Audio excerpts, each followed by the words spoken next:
Good morning বন্ধুরা, তোমরা সবাই কেমন আছো? আবার তোমাদের সামনে কেকের ভিডিও নিয়ে চলে এলাম। সো তোমরা দেখতেই পাচ্ছ আমার সকাল সকাল আজকে কেকের অর্ডারটি ছিল। ক্লায়েন্টের অর্ডার ছিল হচ্ছে বাটারস্কচ ফ্লেভারের মধ্যে করতে বলেছিল, অ্যান্ড তিনি বলেছিল যে আমার পছন্দ মতনই আমি যাতে কেকটা বানিয়ে দিই। সো তাই জন্য আমি এই কেকের ভিডিও নিয়ে চলে এলাম সকাল সকাল তোমাদের জন্য। তো তোমরা দেখতে থাকো আমি কেকটা কিভাবে তৈরি করছি। তো প্রথমেই আমি 3 লেয়ারে কেকটা কেটে নেব, স্পঞ্জটা রেডি করে নিয়ে। তারপর বেসটাকে ক্লিন করে নিয়ে আমার বেসটা যখন ক্লিন হয়ে আসবে তারপর তার উপরে আমি ক্রিম অ্যাড করে দেব এবং স্প্যাচুলার সাহায্যে সেটাকে আমি ফার্স্ট লেয়ার দিয়ে সেট করে নিয়ে তার উপরে সুগার সিরাপ দিয়ে দিব এবং সেকেন্ড লেয়ারটাও সেম পদ্ধতিতে আমরাই করব। এবং মনে রাখবে যে যখন আমরা লেয়ারের কাজ করব তখন কিন্তু বেশি ক্রিম ইউজ করব না, আর অবশ্যই কিন্তু ম্যাঙ্গো ক্রাশ ইউজ করতে হবে, যেটাকে টেস্ট বাড়ায় এবং খেতে ভালো লাগে। তারপর আবার সেমভাবেই করে নেব স্প্যাচুলার সাহায্যে। তোমরা দেখতে পাচ্ছ আমার কিন্তু হয়ে যাবে এখনই ক্রাম কোটের কাজ। তো তারপর আমার যতটা পরিমাণ ক্রিম লাগবে সেজন্য আমি ব্লেন্ডার মেশিনের সাহায্যে ব্লেন্ড করে নেব ক্রিমটা।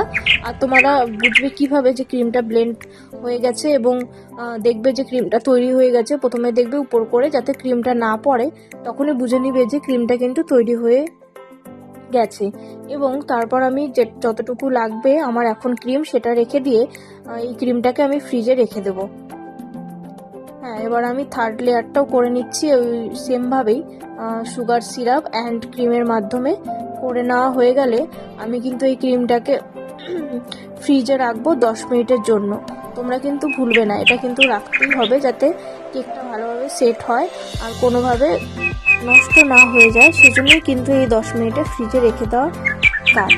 এই কেক হচ্ছে 10 মিনিট রাখলে ভালোভাবে সেট হয়ে যাবে, কোনোভাবে নষ্ট হবে না। এর জন্যই আমার বলা যে 10 মিনিট ফ্রিজের মধ্যে রাখবে। তো আমি প্রায় হয়ে এসেছি ক্রাম কোটের কাজ, এখন আমি রেখে দেবো ফ্রিজের মধ্যে। এই তো হয়ে এসেছে, এবার ফ্রিজে রেখে দিলাম। তারপর 10 মিনিট পর বেরিয়ে নিয়ে এসে আমি কিন্তু সেমভাবে আবার ক্রিম ভরে নেব উপরের কাজের জন্য। ক্রিমটা ভরা হয়ে গেছে আমার। আর তোমাদের সাথে আমার কিছু কথা শেয়ার করার আছে, যে তোমাদেরকে বলছি যে কোনো কাজকে কিন্তু কখনোই ছোট মনে করবে না। এর কারণ হচ্ছে যে কাজ তোমাকে নিজের পথ দেখাচ্ছে, এগিয়ে নেওয়ার জন্য অনেক কিছু শিখিয়ে দিচ্ছে। তো সেটাকে সেমভাবে ভালোবাসতে হবে, যত্ন করতে হবে এবং মনোযোগ সহকারে সেই কাজটাকে করতে হবে। আর হ্যাঁ, চেষ্টা আর পরিশ্রমের ফল কখনোই কিন্তু বিফলে যায় না, এই কথা কিন্তু আছেই। তো সেজন্য কাজকে আমি ভালোবাসি প্রথমেই।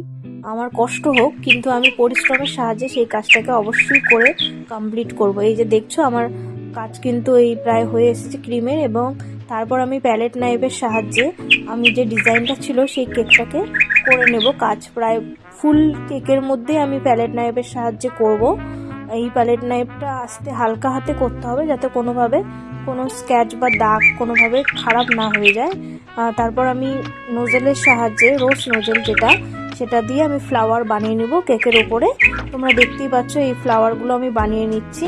ফ্লাওয়ারটা আমার বানানো এই যে হয়ে গেছে, ফ্লাওয়ার হয়ে গেছে তোমরা দেখতে পাচ্ছ। কিন্তু সেমভাবে আমি ওই রোজ নোজেলের মাধ্যমেই কিন্তু নিচের যে বেসের কাজটা সেটাও কিন্তু আমি করব। এই যে দেখতে পাচ্ছ যেটা আমি স্টার যেটাকে বলা হয় সেইটা কাজ করছি আমি স্টারের মাধ্যমে। স্টার করা হয়ে গেছে, এবার তার মধ্যে যে কালার দুটো আমি অ্যাড করব সেজন্য আমি পার্পেল অ্যান্ড ভয়েলেট যেটা হয় সেই দুটো কালার নিয়েছি। সেই দুটো কালার মিক্সড করে এই কালারটা আমার এসেছে। কালারটা হয়ে গেলে তারপর আবার সেমভাবেই আমি ওই রোজ নোজেলের মাধ্যমে ফ্লাওয়ারগুলো উপরে বানিয়ে নেব। দেখতে পাচ্ছ কি সুন্দর কালারটা এসেছে। অ্যান্ড হ্যাঁ, নিচের বেসের মধ্যেও ওই সেম কালার দিয়েই কিন্তু আমি ডিজাইনটা করে নেব। ফুল কিন্তু আমার ডিজাইন কমপ্লিট হয়ে গেছে। তো উপরে আমি তারপর গার্নিশ করে নেব সুগার বলের মাধ্যমে। সেম কালার দিয়ে কিন্তু আমি গার্নিশটা করেছি যাতে দেখতে সুন্দর লাগে। আর হ্যাঁ, সত্যি সুন্দর লাগছে দেখতে। আর এইভাবেই কিন্তু আমি করে ফেললাম পুরোপুরি কাজটা। তোমাদের যদি এই কেকটা ভালো লাগে তোমরা কিন্তু আমাকে অর্ডার করতে পারো। আমার পেজের নাম হচ্ছে মিস্টুস কেক ফ্যান্টাসি। তোমাদের যদি আরও কেক লাগে আমার সাথে কন্ট্যাক্ট করে যোগাযোগ করে কিন্তু কেক অর্ডার করতে পারো। তো তোমাদের যদি ভিডিওটাও ভালো লাগে লাইক কমেন্ট শেয়ার করতে ভুলো না। থ্যাংক ইউ সবাইকে, টাটা।